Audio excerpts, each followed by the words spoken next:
If you're like me and you've seen a ton of ads this year for something called red light therapy, and if you're a skeptic like me, you probably have asked the question, do these red light therapy devices even work? There are masks that claim to improve the skin on your face, helmets that regrow your hair, and even brain devices that claim to use light to improve mood and cognition through something called photobiomodulation. Until several years ago, I thought that red light therapy looked gimmicky, I wasn't clear on the science, and the products just looked downright odd. If you're new to this channel, my name's Dr. Cody Rall. I'm a US Navy trained psychiatrist, and I am obsessed with technologies that can improve your mental and physical health. Several years ago, I saw some really groundbreaking companies that I respected, like iMedisync, start to incorporate red light therapy into their products, which made me think twice, especially after they received FDA clearance in both Korea and the US to help diagnose and treat brain disorders. Earlier this year, I had 3 different companies reach out to me that were using red light therapy in various ways, so I took it as a sign that I should probably start educating myself on what exactly this new wave of science is. And I was actually really surprised. In this video, I'll share the results of a hair regrowth helmet that I've been using for the last 6 months called iRestore, a brain stimulation helmet called Neuroradiant, and a meditation wearable called Sensei that uses pulse red light stimulation and had me feeling quite altered after sessions that ultimately led me to interviewing the founder out of desperation for more answers about what's going on with this technology. I never thought that I would go down the red light therapy path, and honestly, I was very skeptical and didn't want to endorse any gimmicks. My initial foray into red light therapy was using this helmet from iRestore that helps treat hair loss. Now, I have some male pattern baldness that's been worsening over the years, so I figured it couldn't hurt, and I was curious to see if this device could help. It does come with supplements and shampoo products that provide nutrients to your hair follicles to help assist with the regrowth process, but they claim that the main component of their hair regrowth system comes from stimulating the hair follicle cells with red light that comes from the helmet.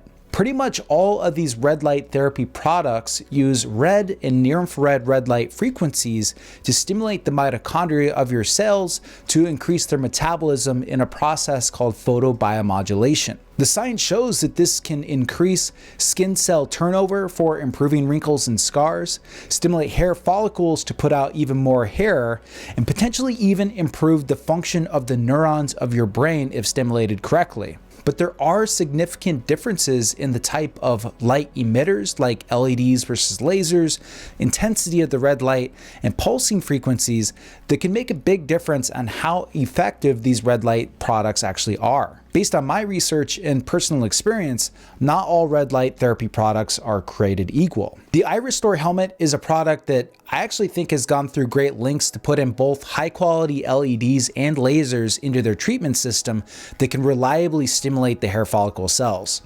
I'll admit that this process is pretty slow and it's hard to see immediate changes, but when I took before and after pictures separated by 6 months, I was really surprised. My hair actually started to grow back. You could see some filling in the widow peak areas and definitely within the crown at the top of my head. I've still got a ways to go to get to where my hair was back in college, but overall I'm really impressed with the results, and I'll definitely keep using it to see if I can get my hair to fill in even more. It's really not too hard to throw on the helmet during the day and just have it stimulate your scalp for 25 minutes while you work. That's what I do. And it even has a battery pack, so you don't have to have it plugged into the wall all the time. I really didn't experience any side effects or discomfort other than a little itching on my scalp if I used it several days in a row. The toughest part is just scheduling it in and remembering to do it. So with the surprise of the hair growth results, I was really excited to try some brain stimulation products with red light therapy. The science says that you can design these products so that the near-infrared light penetrates through your skull enough to stimulate cortical neurons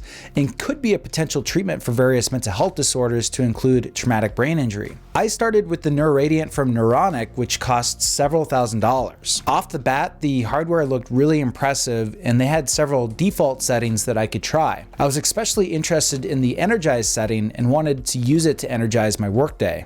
Unfortunately, I quickly noticed that I didn't feel any different from before and after the NeuroRadiant sessions. I figured, okay, it might just be a slow process of daily use, but I really didn't feel much different after using it for several weeks on the default settings. This was a disappointment, and I was bummed out because I had high hopes of this technology to increase my brain function. I wanted it to enhance my meditation sessions, and I was thinking this would be a good product to recommend to people that had concussions or traumatic brain injury. So I was really honest with the company that I actually wasn't feeling any different from before and after the red light stimulation sessions. After talking to them more, they wanted me to go get a quantitative EEG on my own dime to get a customized protocol to get full effect. And we had this whole process of trying to find a local clinic to do that wasn't affiliated with the company. I would then go on a call with the provider who would give me my customized protocol. To be honest, the whole thing was a process. It ended up just being put on the back burner,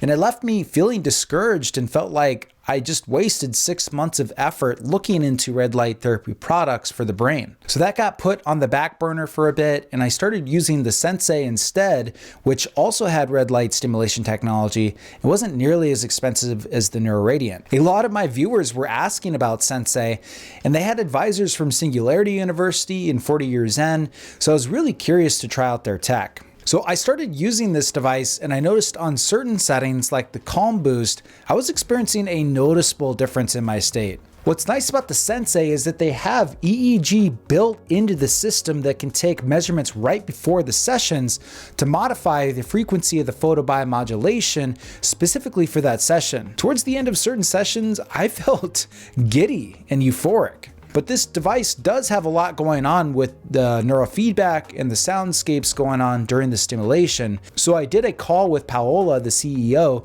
to discuss if the red light therapy component of it was actually what was making me feel a lot different. We have two alpha boosts. Okay, so we have chill and we have prepare. And so it's getting at cellular level, it's stimulating the mitochondria and the ATP, energy production cycle. And we're like, this has tremendous potential. With the photobiomodulation, it's having a shift, and it might be a little bit different for different people. So what we found is that there are certain frequencies that will very predictably shift, and those are the ones that we've included. But there's still a lot to learn there. And we look at the frequency that you are within the 8 to 12 hertz, that is alpha. And then within that, let's say that you're at 9. Right. We would, for chill, we would stimulate right on 9. Right. If you're at, and if for prepare, we would stimulate you higher, and we would nudge you a little higher and a little higher. And so, if you're familiar with peak alpha frequency, which is what that is, we're nudging that up, and it has a nootropic effect. So we can nudge up the peak alpha frequency and have that effect last for 6 hours. In the early days, we would just stim 10. And there were some people in our beta group that were 10.5, and they had zero effect. Like we would look at their EEG, and it was like, we can't move them. And they're like, I can't move. Even with TDCS, nothing moves me. But it's because they've been getting stimmed at 10, and they actually ride higher. And so Wow. that was one of our early findings. So according to Paola, the red light stimulation of your brain works best if you have measurements of how your brain is functioning that day and stimulate it accordingly. What's nice about the Sensei is that they have the EEG built in, so you can take measurements right before the sessions that modify the frequency of the photobiomodulation specifically for that session. I suppose the most frustrating part of the Neuronic device is that it doesn't have any measurement modalities within the device to make daily measurements and create a more seamless and powerful customer experience. Instead, you're having to get a quantitative EEG that is just good for one day, and who knows how that applies to the customized protocol. And I do know that quantitative EEG can change a bit from day to day, so I just have concerns about not being able to do measurements before the actual session itself for maximum efficacy.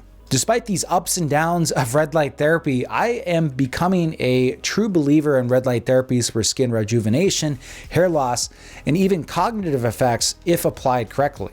If you want to check out some of the deals for iRestore or Sensei, take a look at the links in the description below. And if you want to learn about what other brain devices are available for 2024, take a look at this video here, and I'll see you on the other side.